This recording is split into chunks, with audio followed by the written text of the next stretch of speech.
Sebuah mobil Lamborghini mengalami kecelakaan di ruas tol Kunciran, Kelurahan Kunciran, Kecamatan Pinang, Tangerang Kota, Minggu, 17 Agustus 2025.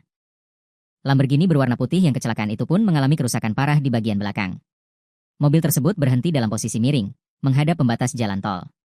Dilansir dari Kompas.com, Kepala Induk Polisi Jalan Raya, PJR, BSD Korlantas Polri AKP Giarto mengatakan, peristiwa itu terjadi di KM 15200 menuju Serpong pada pukul 10.15 waktu Indonesia Barat.